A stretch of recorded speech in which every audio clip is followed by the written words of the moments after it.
సూర్య న్యూస్కు స్వాగతం. 24 గంటలు కాదు, ఒక సెకండ్లో మీ ముందుకు. చూస్తూనే ఉండండి నిరంతర వార్తా ప్రసారాలు.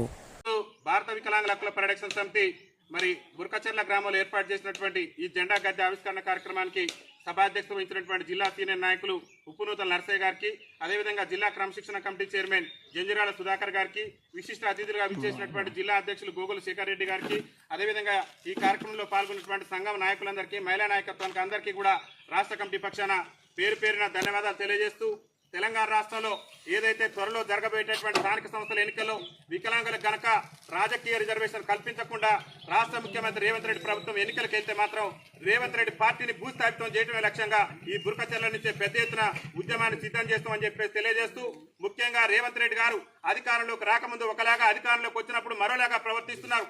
వికలాంగుల సమాజానికి సంబంధించి రేవంత్ రెడ్డి గారు ముఖ్యమంత్రిగా బాధ్యతలు చేపట్టక ముందు మా కాంగ్రెస్ పార్టీ అధికారంలోకి వస్తే అనేక వేదికల్లో, అనేక బహిరంగ సభలో ఈ రాష్ట్ర ముఖ్యమంత్రి రేవంత్ రెడ్డి గారు మా కాంగ్రెస్ పార్టీ ఏ నెల అయితే అధికారంలోకి వస్తుందో అదే నెల ఈ వికలాంగుల పింఛన్లన్నింటి కూడా 6,000 రూపాయలు పెంచుతాం.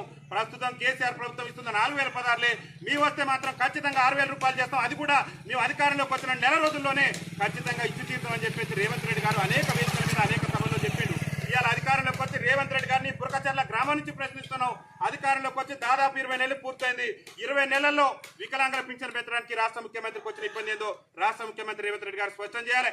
అదొక్కటే కాదు, కాంగ్రెస్ పార్టీ రాష్ట్రంలో అధికారంలోకి వస్తే వికలాంగులందరికీ కూడా ఆర్టీసీలో 100% రాయితీతో ఉచిత ప్రయాణ సౌకర్యం కల్పిస్తానని చెప్పేసి ఈ రాష్ట్ర ముఖ్యమంత్రి రేవంత్ రెడ్డి గారే కాంగ్రెస్ పార్టీ ఎన్నికల మేనిఫెస్టోలో పేర్కొన్నారు. ఏం చెప్పిండు? ఇవాళ మహిళలకు ఉచిత రవాణా సౌకర్యం కల్పించిండు. అధికారంలోకి వచ్చిన నెలలోనే మీ వికలాంగులకు ఉచిత రవాణా సౌకర్యం కల్పిస్తారని చెప్పిన ఈ రాష్ట్ర ముఖ్యమంత్రి రేవంత్ రెడ్డి గారు ఇవాళ మహిళలకు ఇచ్చి వికలాంగుల సమాజానికి అట్టడుగు నుండి దుర్భర జీవితాలు కట్టుతున్న వికలాంగుల సమాజానికి ఇవ్వలేదంటే వికలాంగుల సమాజం పట్ల ఈ రాష్ట్ర ముఖ్యమంత్రి ఎంత వివక్ష ప్రదర్శిస్తుండ అనేది మన అందరం కూడా అర్థం చేసుకోవాలి మిత్రులారా. అదేవిధంగా రేవంత్ రెడ్డి గారు ఏం చెప్పిండు? మా కాంగ్రెస్ పార్టీ అధికారంలోకి వస్తే ఖచ్చితంగా ఈ రాష్ట్రంలో వికలాంగుల బ్యాక్లాగ్ ఉద్యోగాలు భర్తీ చేస్తామని చెప్పిండు. నాడు జరిగిన తెలంగాణ ఉద్యమంలో కూడా వైకల్యాన్ని సైతం కూడా లెక్క చేయకుండా మా వికలాంగుల సమాజం ఆనాడు జరిగిన తెలంగాణ రాష్ట్ర ఉద్యమంలో కూడా క్రియాశీలక పాత్ర పోషిస్తే గత ముఖ్యమంత్రి బ్యాక్లాగ్ ఉద్యోగాలు భర్తీ చేయలేదు, మీ వస్తే ఖచ్చితంగా భర్తీ చేస్తానని చెప్పినటువంటి ఈ మాయ మాటల ముఖ్యమంత్రి నేటి వరకు కూడా వికలాంగుల బ్యాక్లాగ్ ఉద్యోగాలు భర్తీ చేసేందుకు చర్యలు తీసుకోలేదు. రేవంత్ రెడ్డి గారు గొప్పలు చెప్పే ప్రయత్నం చేసిండు. మాకు అధికారం ఇవ్వండి, మమ్మల్ని ఆశీర్వదించండి వికలాంగులు. మీ వికలాంగుల సంక్షేమ శాఖను గత ముఖ్యమంత్రి మరి మహిళా శిశు సంక్షేమ శాఖలో కలిపిండు. మేము అధికారంలోకి వస్తే అదే నెల మీకు ప్రత్యేకమైనటువంటి శాఖను చేసి మీకు ప్రత్యేక అధికారం నియమిస్తానని చెప్పిండు. రేవంత్ రెడ్డి గారు ఎక్కడ పెట్టారు మీరు 20 నెలల నుంచి? ఇవాళ మహిళలకు ఉచిత రవాణా కల్పించడం చేతనైంది మీకు, అది సంతోషం, మేము కూడా స్వాగతిస్తున్నాం. కానీ అట్టడుగు నుండి దుర్భర జీవితాలు కడుతూ బతుకు జీవుడు అంటూ కాలం వెళ్ళదీస్తున్నా మాకు ఉచిత రవాణా ఇవ్వరు. మీరు ఎన్నికల మేనిఫెస్టోలో చెప్పిన విధంగా మా హామీలు అమలు చేయరు. మీరే చెప్పారు, రేవంత్ రెడ్డి గారే కాంగ్రెస్ పార్టీ ఎన్నికల మేనిఫెస్టోలో చెప్పిండు ఈ రాష్ట్రంలో వికలాంగుల అట్రాసిటీ చట్టాన్ని సమర్థవంతంగా అమలు చేస్తాం మా కాంగ్రెస్ పార్టీ అధికారంలోకి వస్తాని వాళ్ళ అభయాస్త్రం మేనిఫెస్టోలో 29వ అంశంలో రేవంత్ రెడ్డి గారే పేర్కొన్నాడు. ఈ రాష్ట్రంలో అట్రాసిటీ చట్టాన్ని అమలు చేస్తానన్న రేవంత్ రెడ్డి గారు, రేవంత్ రెడ్డి ప్రభుత్వంలోనే సీనియర్ ఐఏఎస్ అధికారిగా ఉన్నటువంటి స్మితా సబర్వాల్ వికలాంగుల సమాజాన్ని కించపరిచే విధంగా వ్యాఖ్యలు చేస్తే నేటి వరకు ఆ మీద ఎందుకు చర్యలు తీసుకోలేదని ఇవాళ తెలంగాణ వికలాంగుల సమాజం మిమ్మల్ని ప్రశ్నిస్తుంది. అదొక్కటే కాదు, ఇవాళ రాష్ట్ర ముఖ్యమంత్రి గారు రేవంత్ రెడ్డి పాలనలో వికలాంగుల సంక్షేమం కానీ వికలాంగుల మీద దాడులు పెరిగిపోయినాయి. అరే రాష్ట్ర ముఖ్యమంత్రి వికలాంగుల అట్రాసిటీ చట్టాన్ని అమలు చేస్తామని పిసిసి అధ్యక్షుని హోదాలో చెప్పిన ఈ రాష్ట్ర ముఖ్యమంత్రి రేవంత్ రెడ్డి గారు జగిత్యాలలో తన గోడు చెప్పేందుకు వెళ్ళినటువంటి వికలాంగుడిని కలెక్టరేట్ లోనే పోలీసులతో ఈడ్చుకెళ్లేటటువంటి చరిత్ర ఈ రేవంత్ రెడ్డి పార్టీది రేవంత్ రెడ్డి. కాబట్టి మేము ఒకటే చెప్తున్నాం, రాష్ట్రంలో వికలాంగుల అట్రాసిటీ చట్టాన్ని సమర్థవంతంగా అమలు చేసే విధంగా రాష్ట్ర ముఖ్యమంత్రి డీజీపీ మరి ఉన్నత స్థాయి అధికారులతో సమీక్ష నిర్వహించి ఈ రాష్ట్రంలో వికలాంగుల అట్రాసిటీ చట్టాన్ని సమర్థవంతంగా అమలు చేయాలి. మీరు ఇచ్చినటువంటి హామీయే ఎన్నికల్లో మేము అధికారంలోకి వస్తే అదే నెల నుంచి 6,000 రూపాయలు ఇస్తానన్నారు. అప్పటి నుంచి మొదలు పెడితే ఏదైతే ఆ పెండింగ్ పింఛన్ ఉందో ఆ పింఛన్ అంతా కూడా తక్షణమే ఇవ్వాలి. అదేవిధంగా మాకు ఇచ్చినటువంటి హామీలన్నింటి కూడా నెరవేర్చాలి.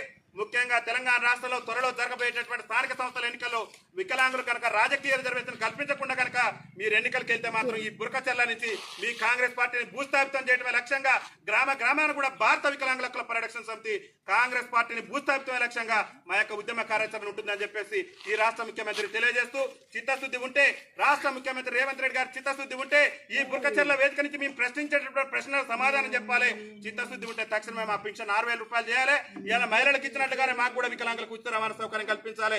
ఈ రాష్ట్రంలో ఉద్యోగాలు లేక పీజీలు పిహెచ్డీలు చేసి ఇవాళ బతుకు జీవుడు అంటూ బజార్లలో తిరిగే పరిస్థితి మా వికలాంగులకు దాపరించింది. నీకు కనుక నీ పార్టీ కనుక చిత్తశుద్ధి ఉంటే తక్షణం ఈ రాష్ట్రంలో బ్యాక్లాగ్ ఉద్యోగాలను భర్తీ చేయాలి. తక్షణం ఈ రాష్ట్రంలో వికలాంగుల అట్రాసిటీ చట్టాన్ని అమలు చేయాలి. ఈ రాష్ట్రంలో వికలాంగుల సమాజం సమస్యలతో అల్లాడిపోతుంది. ఇవాళ వికలాంగుల సంక్షేమ శాఖ మంత్రి గారు ఉన్నారు. వికలాంగులకు సంబంధించి కాంగ్రెస్ పార్టీ ఏఐసిసి ఎన్నికల మేనిఫెస్టోలో కానివ్వండి, అదేవిధంగా అసెంబ్లీ ఎన్నికల మేనిఫెస్టోలో కానివ్వండి, వికలాంగులకు ఇచ్చిన ఒక్క హామీ అయినా నెరవేర్చిందా అనేది ఈ రాష్ట్ర వికలాంగుల సంక్షేమ శాఖ మంత్రి అడ్లూరి లక్ష్మణ్ గారు కూడా సమీక్ష చేయాలి. ఒక్కటంటే ఒక్క హామీ 20 నెలల పెట్టుకున్న వికలాంగుల సమాజం తిరగబెట్టి నిన్ను ఇంటి బాట పట్టించడం కూడా మా చేతుల్లో ఉన్నది. ఇవాళ నిన్ను ముఖ్యమంత్రి పీఠం మీద కూర్చోబెట్టిన కూడా ఇవాళ తెలంగాణ రాష్ట్రంలో ఉన్నటువంటి 30 లక్షల మంది వికలాంగుల సమాజం నిన్ను నమ్మి నువ్వు నీ ఆయాంలో నువ్వు అధికారంలోకి వస్తే మా సమస్యల పరిష్కారం అయితే అని చెప్పేసి నీ మాయ మాటలు నమ్మి మేము ఓట్లేస్తే ఇవాళ మమ్మల్ని నట్టేడు ముచ్చేటటువంటి ప్రయత్నం చేస్తున్నాం. గత ప్రభుత్వం ఏమో దళిత బంధు అని తెచ్చింది, కానీ మా వికలాంగులు కూడా బంధు తెమ్మని చెప్పినాం. నీకు చిత్తశుద్ధి ఉంటే వికలాంగుల బంధు తీసుకురా. ఈ రాష్ట్రంలో దుర్భర జీవితాలు కడుతున్న ప్రతి ఒక్క వికలాంగునికి 15 లక్షల రూపాయల వికలాంగుల బంధు పథకాన్ని వర్తింపజేసి వికలాంగుల సమాజం యొక్క అభివృద్ధికి మీరు పాటుపడాలని చెప్పేసి విజ్ఞప్తి చేస్తున్నాం. రాష్ట్రంలో వికలాంగుల మహిళల మీద వికలాంగుల మీద పెరిగిపోతున్న దాడులు అరికట్టేందుకు ఈ రాష్ట్రంలో ఉన్నటువంటి పోలీస్ యంత్రాంగానికి కఠినమైనటువంటి చర్యలు తీసుకునే విధంగా వాళ్ళకి ఆదేశాలు ఇవ్వండి. వికలాంగుల మీద దాడులు, కుటుంబ సభ్యుల వికలాంగుల భూములు అక్రమంగా ఆక్రమించుకుంటున్నారు, దాడులు చేస్తున్నారు. ప్రజాప్రతినిధులు కూడా కనీసం వికలాంగులను వాళ్ళ దగ్గరికి వెళ్ళి కలవనిచ్చేటటువంటి పరిస్థితి కూడా లేదు. కాబట్టి దయచేసి వికలాంగుల సంక్షేమానికి పాటుపడండి.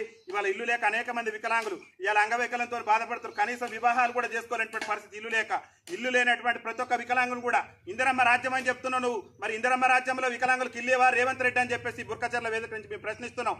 ఇందిరమ్మ రాజ్యంలో నీకు చిత్తశుద్ధి ఉంటే ఇందిరమ్మ గారు కూడా వికలాంగుల సమాజానికి కొద్ది గొప్ప గౌరవం ఇచ్చింది, కానీ నీ ఆయాంలో మాత్రం వికలాంగుల మీద అడుగడుగున వివక్షే.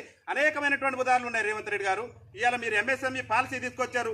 రాష్ట్ర ప్రభుత్వం వచ్చినాక రేవంత్ రెడ్డి గారు మీరు తీసుకొచ్చిన పాలసీలో కూడా గత ముఖ్యమంత్రి ఉన్నప్పుడన్నా మాకు రిజర్వేషన్లు ఉండే, మీరు వచ్చిన తర్వాత ఉన్న రిజర్వేషన్లు కూడా మాకు తీసేసి మమ్మల్ని అయోమయంలోకి నెట్టేర్చారు. మా వికలాంగుల సమాజాన్ని మరింత చిన్న చూపు చూపారు. కాబట్టి దయచేసి మా సమస్యలు పరిష్కరించే విధంగా చిత్తశుద్ధితో మీరు పనిచేయండి. మీ కాంగ్రెస్ పార్టీకి భవిష్యత్తు ఉంటుంది, మేము అందరం ఆదరిస్తాం.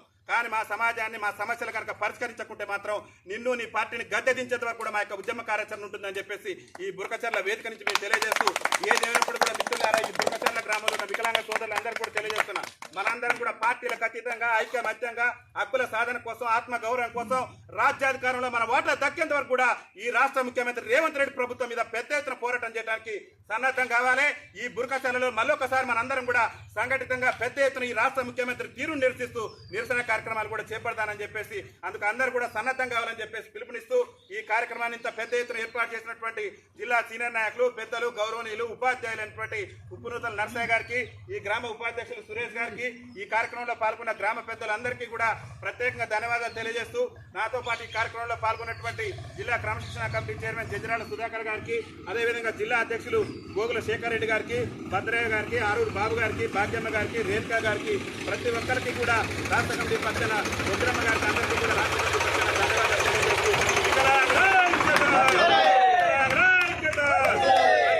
స్థానిక సంస్థల ఎన్నికల్లో వికలాంగులకు రాజకీయ రిజర్వేషన్, స్థానిక సంస్థల ఎన్నికల్లో వికలాంగులకు రాజకీయ రిజర్వేషన్, సాధిస్తాం సాధిస్తాం సాధిస్తాం సాధిస్తాం